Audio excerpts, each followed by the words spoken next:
will tell you this morning, this message series that we're in, Guardrails, you may not want to do it. Most of the culture doesn't want to do it. But if you will establish some of these guardrails in your life, some boundaries, some absolutes that you refuse to go beyond, it can change everything about your future. So what is the guardrails? We see them all over the roads. They're generally everywhere. If you look, you'll see them. You may not notice them, but they're out there. A guardrail is a system designed to keep vehicles from straying into dangerous or off-limit areas, right? It's a system. Somebody's decided ahead of time to set up these rails that keep people from going into dangerous or off-limit areas. Generally, we see guardrails on bridges, so we won't go off the bridge. We see guardrails in medians so that we're safe from people who fall asleep, or they're safe from us if we're not paying attention. And we see them on curves so that you will not find yourself in a ditch with a cow, or in a field with a cow, or in a ditch with water. Guardrails are out there for a reason, and they do two things. They protect us, they direct us, and they protect us. They direct us, and they protect us. And here's the thing about guardrails. You don't see a guardrail generally in a field. You see a guardrail right beside the road. The guardrail is in the safety zone, not in the danger zone. Why? Because if it's in the danger zone, you're already in trouble when you get there, right? It's in the safety zone, but the deal is this. The guardrail takes a little bit of your freedom up, right? On the roads, it takes a little bit of your freedom up. In your life, when you establish a guardrail, it takes a little bit of your freedom up. I can't step quite as freely as because there's a guardrail there. That's the whole point. It may feel like it takes some of your freedom, but it keeps you from danger. Now, the pushback about guardrails in our culture is that our culture we live in doesn't like guardrails. The world we live in really doesn't like guardrails, because the truth is guardrails they're rules, aren't they? They're rules that we live by. We decide, I'm never going to do this. And so when we bump up against that, or we get close to that, we go, I'm not doing that. And our culture doesn't like to be told what to do. It just doesn't. We're in a world today that's very prideful and it's very stubborn. It doesn't like to be told what it should and shouldn't do. Culture doesn't like guardrails. Culture is contented with painted lines on the road. And painted lines are more like suggestions or ideas. Don't tell me what to do. Just give me an idea of what I may want to choose to do, and maybe I'll choose to do it. That's our culture.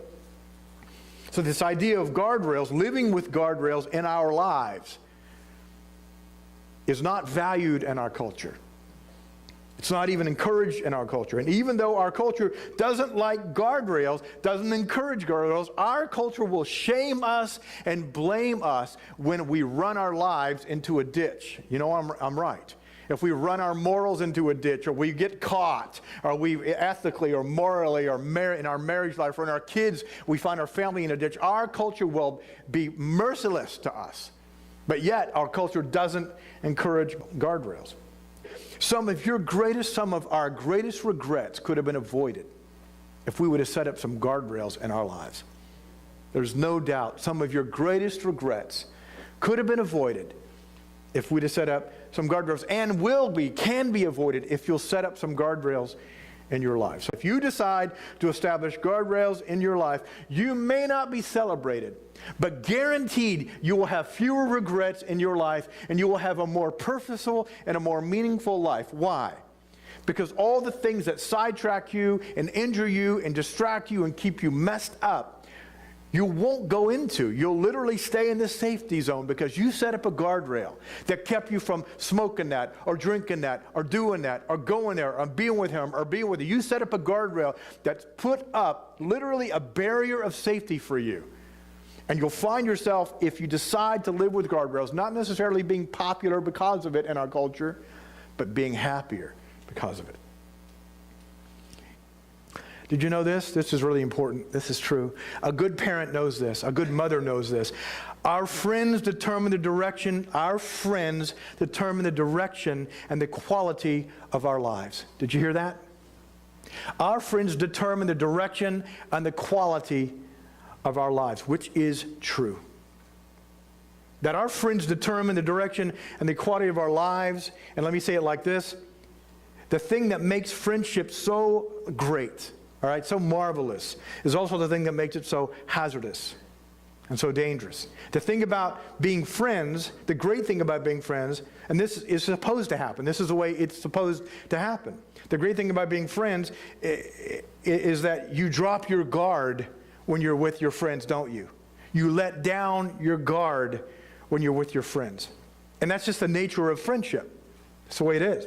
So the thing that makes friendship so powerful is also the same thing that makes it so hazardous. You let your guard down. Your guardrails come down when you're with friends. You allow yourself to think and go places that you would not ordinarily allow yourself to think and go. And listen, you may not know this about yourself, but I'm going to tell you now, okay? This is true about all of you. You are an acceptance magnet. Okay, unless you're just a loner and living out in the woods, you are an acceptance magnet. You're an acceptance junkie. Even if you don't let people know, even if you're quiet, nobody would ever know, inside you want to be accepted. We all want to be. You're drawn to people in environments that will accept you. You're drawn to people that will accept you. That's why I was hanging around with the cool guy, because he accepted me. And it proved not to be great, but he accepted me. I felt like he accepted me. And if those are good environments, then that's great. But if those are bad environments, then that's not good. We're drawn towards places that we feel valued and understood and accepted and included. We all are this way. And this is an ongoing thing in our life. This won't change. This is the way we've always been and the way we're always going to be. God designed us in such a way that we want to be accepted, loved, and valued by other people. Which means when it comes to relationships, we need to pay attention and be on our guard, because if not, our guardrails will come down and we'll find ourselves going places we didn't plan to go, even with friends we never thought would take us there. Now, if you don't believe what is true, I want to tell you something that might help convince you. This is very interesting. I like this kind of stuff. A neurosurgeon named Morin Cerf.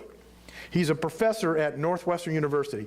And for almost 10 years, over 10 years, he's been studying relationships and decision-making in relation to relationships, which is a very complicated sentence. He's been studying how people interact with each other when they get together. It's a scientific study involving the brain. And here's what he discovered. What he has observed, he said this, his statement. He said, what we have observed about people influencing other people isn't just behavioral, it's actually neurological. This is very cool. What we've discovered about people interacting with other people isn't just behavioral, it's actually neurological. Something happens in your brain. In fact, in this study, we've discovered that the brain waves of people, when they spend time together, the brain waves actually begin to look identical. That when we spend time with other people, our brain waves begin to line up. Now that may be encouraging to some of you and really scary to others. But it's almost like, I see it like dolphins when you see them swimming in or like synchronized swimming in the Olympics, those ladies with that. Anyway, they line up perfectly. It's like you get together with somebody and your brain waves are all out, but after a few minutes of conversation, if you hit it off, if you like them, if you feel accepted, if you feel like this is a good thing that I'm doing right here, if you feel like this is a good thing, this is a good relationship, if you feel like this is happening, your brain waves will start doing this. Isn't that amazing? This is amazing. This is empirical science. Your brain waves will line up. Here's part of the rest of the article, or the middle part. He said, the more we study human engagement, we see time and time again that just being next to certain people actually aligns your brain with them. So look to your left and look to your right. Because right now, just being beside someone is affecting your brainwaves. Is that exciting? No? Because we're here together. Because we're sitting here together, our brains are being aligned with each other just by being there. Some of you are very frightened right now, I understand. This is happening right now. Listen, let me tell you how. Words are coming out of my mouth and vibrating the air, and your brain is picking up that vibration and turning it into words, and then you laugh or you have a reaction with other people around you. Ooh, see what I mean? Our brain waves, in a larger sense, are kind of lining up. And when you have a room filled with people, if I was a great speaker and a great communicator, if you had a room filled with people that were all just on the edge of their seats listening for the next breath of the guy speaking, everyone in that room, their brainwaves were just lined up. It's amazing. And he says this. He says this is not just behavioral, this is neurological. He goes on to say as he finishes the article, if people want to maximize happiness, and that's me, and minimize stress, that's you. If people want to maximize happiness and minimize stress, they should build a life that requires fewer decisions. How? By surrounding themselves with people who embody the traits they prefer. In other words, you want to make life easier for yourself? Hang around people who want to get where you're trying to go. People that have traits and attributes and behavior that's good for you. It makes your life less stressful and more happy. And here's the last statement. He says, over time, they'll naturally pick up those desirable attributes and behaviors. And the flip side is also true. Over time, hanging with somebody with bad behavior and bad attributes, you will pick those things up naturally. With no effort, by doing nothing but just hanging out, no exercise, no practicing back and forth. What do you think? What do you think? Just by being there. So you and I, it would serve us well, not to be judgmental, but to exercise good judgment when it comes to who we spend time with. Listen, I would say to you today, come on. This is about your future. This is about your future. Your future will be impacted by the people you spend time with. Your future will be impacted by the people you spend time with, the people you do life with. Now, I know there's a mindset, because I used to have this mindset. But what about somebody who's really, really, really messed up? I need to spend a lot of time with them. Because who else is going to spend time with them? And if you do that long enough, it will affect you in such a way. And you won't even know why you got affected. You won't even know how you got affected.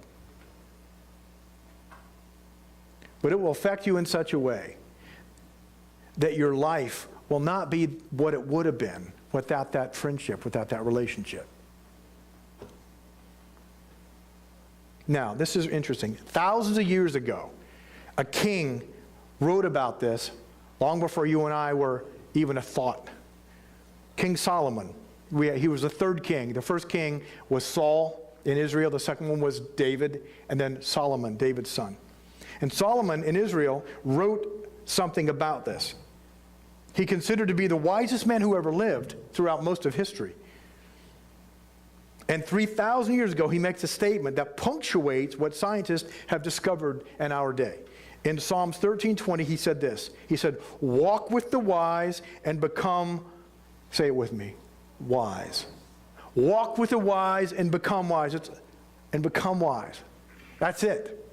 He's saying you automatically, with no effort, will over time become wise simply by hanging out with wise people. I decided I wanted to be a better tennis player because I wasn't very good.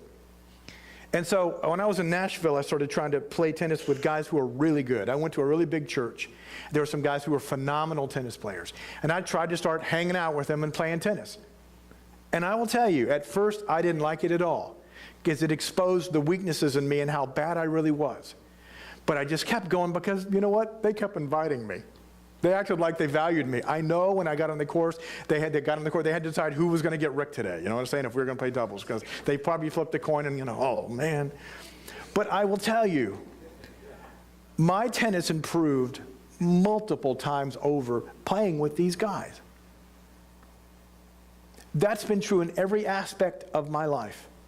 Hanging with people who are smarter than me and wiser than me has affected my life. And when I couldn't hang with them, I found, at that time, cassette tapes. And I listened to hours and hours and hours of guys like Rick Warren and guys like, I can't even give you the names of all these guys. I used to listen to teachers, and then they taught wisdom, and I didn't have friends hanging around, so I did it in the form of cassette tapes. But I got to tell you, the first moment I found somebody that I thought was really good to be around, I tried to spend time with them. And it did affect me. It brought me much further than I could have done on my own. Wisdom Wisdom, which is connecting the dots that my past connects to my present and it connects to my future. Wisdom is all about understanding how we got where we're at and where we're going to be. And Solomon is telling us that spending time with people who demonstrate wise decisions and wise behavior will rub off on you. And the opposite is true. People who do not exercise wisdom and do not exercise restraint and do not do the right thing and the wise thing, that will also rub off on you. I used to wonder why I couldn't seem to gain much traction in life.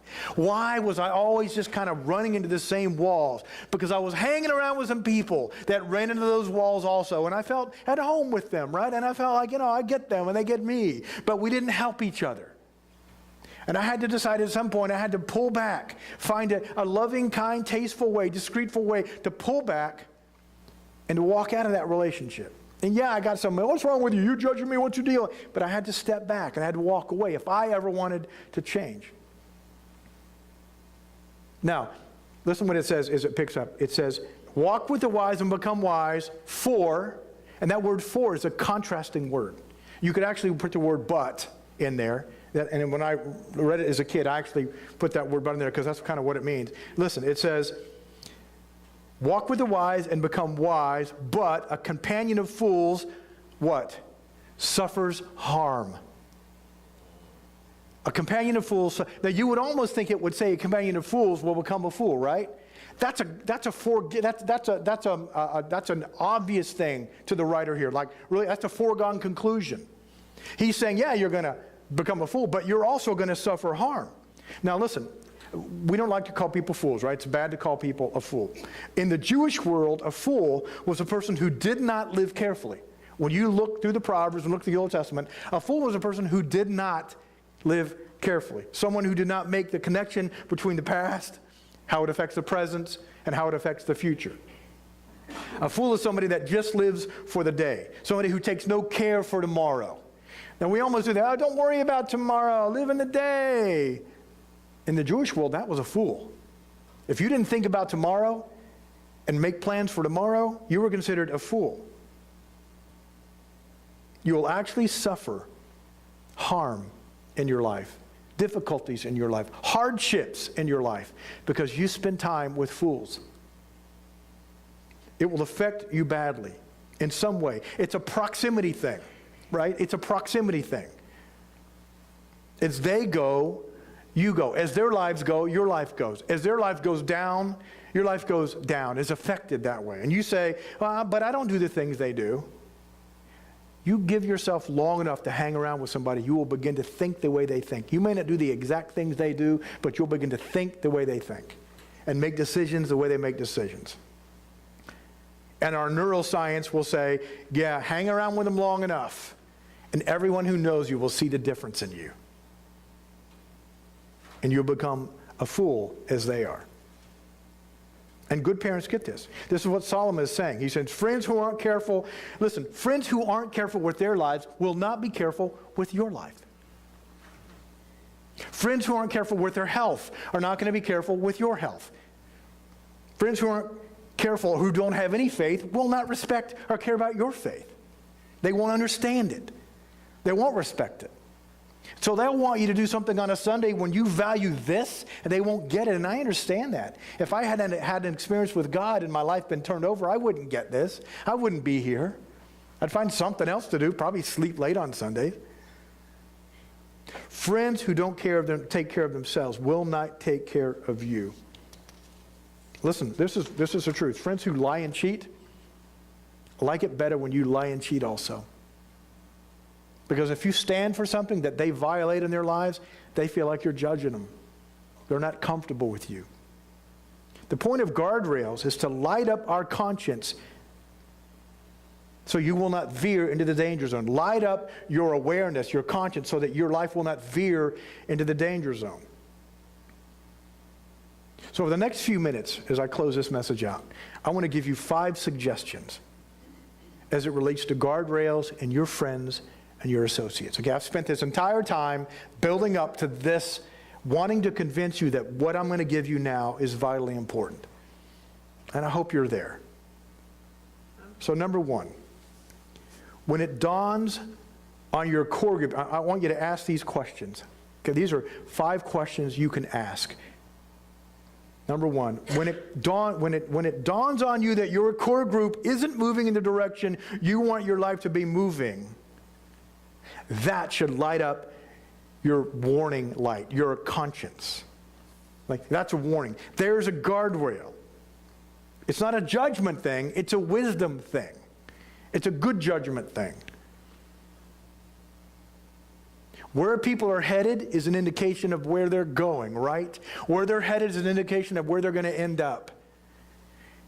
And when it dawns on you that your core group isn't moving in the direction that you want your life to be moving, you should move away.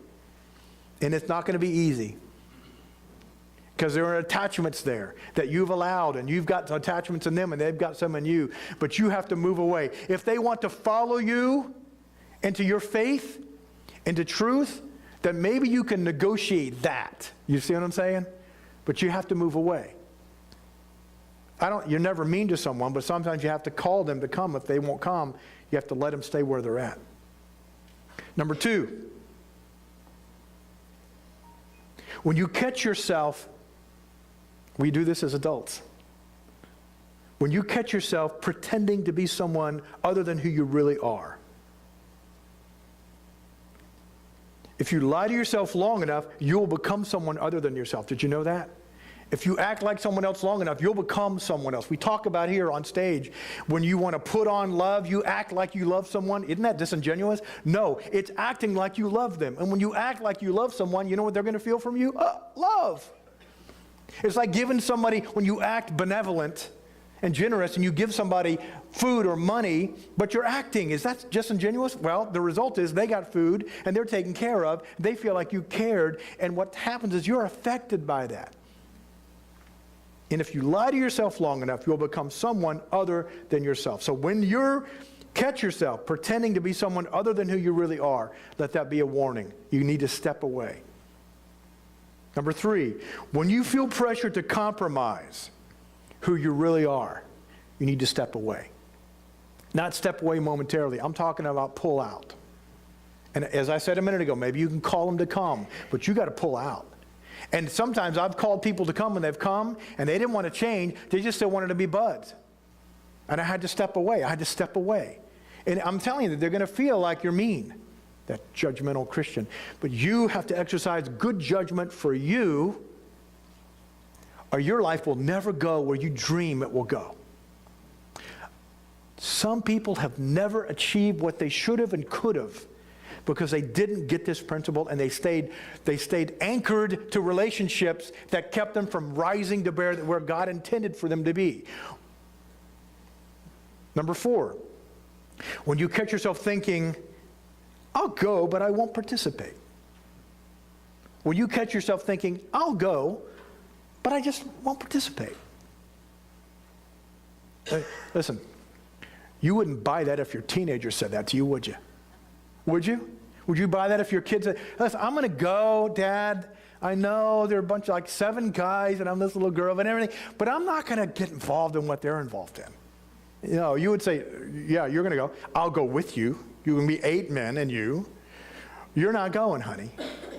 What you wouldn't accept for your children or even a friend, you shouldn't accept for yourself. I'll go, but I won't participate is a lie that will eventually get you participating or staying. Here's the deal. Relationships are not stagnant. Okay? They don't just stay. They're static. They're moving, either good or bad. And if you continue to go places where you don't think you should go and so you don't participate, or you decide you won't participate, you're not moving forward. You're staying static, or you're going down. Put up a guardrail there. Decide I'm not doing that anymore. Number 5, when you hope the people you care about don't know your whereabouts. I like the rhyme there. When you catch yourself thinking, now when you hope the people you care about don't know your whereabouts, this should bother you because you're living a lie. You're not willing to tell people what's really going on. And this is true. If this is true, you have no business going with these people. I think that's one of the most powerful ones. When the people that you care about don't know your whereabouts, when the people that you really value don't know what's going on, that should be a red light for you, a guardrail. I said it a minute ago, I'm going to say it again. Thousands of people all over America will wake up and look in the mirror and wonder, how did I get here? How did I become this guy? How did I become her? How? Jesus said this. He just got tired of arguing with a group, and he just said this to just kind of stop the moment. He said, wisdom is proved right by all her children. Wisdom is proved right by all her children, which is to say, all the things that wisdom gives birth to proves that it's right. All the things that happen in your life because you exercise wisdom proves that wisdom is right, that it's good, it's the way to go. And conversely, when you live your life foolishly, like a fool, not concerning yourself with who you're with or why you're with them, or how today is affected by your past and how it affects your future, when you're living like a fool, what's birthed by that proves that wisdom, you need wisdom desperately. And foolish living gives birth also to things that are not good. Jesus said this. He said it because he loved people and he wanted them to get it. He worked with crowds of people and Jesus' heart went out to people. And he didn't want them to continue down the same paths over and over again. Wisdom is proved right by the outcome of wisdom. When time has passed and the results of the decisions are there for everyone to see, wisdom is proven true. So walk with the wise and become wise, as Solomon said. So I strongly urge you today to establish some guardrails in all of your relationships. We said it at the beginning before this message. Small groups, the small groups that meet at Life Church, let me tell you what we don't do. We do not even allow this. If it starts up because somebody's not really good with small groups, we help them not do it, not by being mean, but by slowly leading the group to another direction. And if somebody does it multiple times, we talk with them gently and say, you know what, if somebody begins to gossip in a group, we gently, kindly steer it another direction. If they do it again, we gently, kindly meet and say, hey, listen, this is not what we're about, you know. We're about encouraging each other. We're about building each other up. We're about seeing lives changed. And that kind of thing there is not helpful. But listen, I want you to know, we're so glad you're coming, but we're not going to go there. When you get in a small group at Life Church, the people leading those small groups, and there's more usually than one leader in a group because we have several people kind of know what's going on. But you'll have at least one leader. They know how that group should work. And when you're with them, you're going to hear a lot of wisdom. You're going to see a lot of good behavior. And it will bear fruit in your life. I would strongly say to you, you want to see your life grow in the right direction? You begin to hang around with people who exhibit godly wisdom. And get yourself in a small group. If not in this church, go find a church where you can get in a small group, because literally what goes on in these rows is important, but what happens in circles in a home is much more valuable for you. That's why we say if you can only pick one to go to, pick a small group, because you're going to get sharpened there. You're going to get encouraged there. You're going to get prayed for there, what's not going to happen here. I'd like for you to come to both, but if you have to choose one. Really glad that you came today. Listen, as we close this service out, I'm just going to close with a prayer, and they're going to play some music, but not on the stage. We're just going to bring this to an end real quick. Just want to say to you this. In fact, if you would say a prayer with me, I want to lead you in a prayer. And it's just very simple. Pray this with me if you want to. Pray it out loud or in your heart and mind. God, I want to surrender my life to you today. Completely. And God, I want to give you charge over my friends and all of my relationships. God, I pray that you would help me to exercise good judgment and wisdom in a way that's merciful and kind. If I have to step away from some relationships, Lord, I pray with all of my heart that you'd give me the right way to do it, but give me the courage to do it.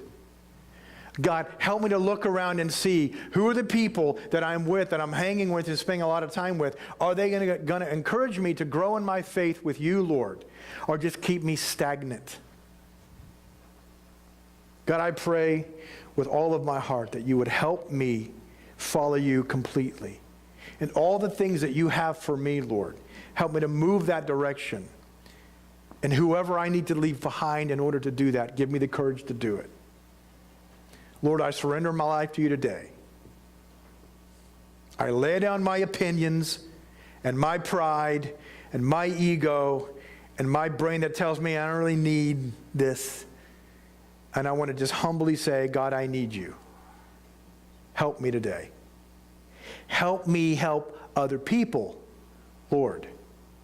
But help me make the right decisions first, Lord. Help me to get free from relationships that I need to be free from and walk away from. And I pray these things because of Jesus and who he is. Amen.